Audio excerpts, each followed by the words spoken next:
આજે તો ભાગવતજી કોણ છે, ભાગવતજી શું છે અને ભાગવતજીની કથા કોણ સાંભળી શકે એ ચર્ચા કરવાની છે.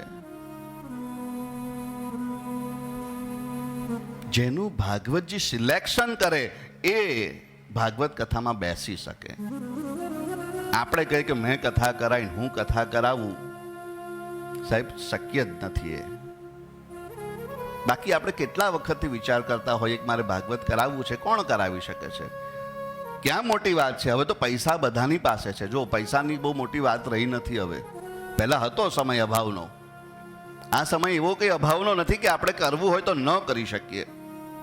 હું એવું નથી કહેતો કે આપણે ભાગવત એટલે મોટું આયોજન કરીને જ કરો. એક ભાગવત પોથીજી ઘરે લાવીને પારાયણ ન થાય? ગુજરાતીમાં મળે, હિન્દીમાં મળે, તમે માગો એ ભાષામાં મળે. વંચાય નહીં? કેમ નથી વંચાતું? કારણ કે ભાગવતજી આપણું સિલેક્શન નથી કરતા. આપણું સિલેક્શન ક્યારે થાય? આપણી પસંદગી ક્યારે થાય?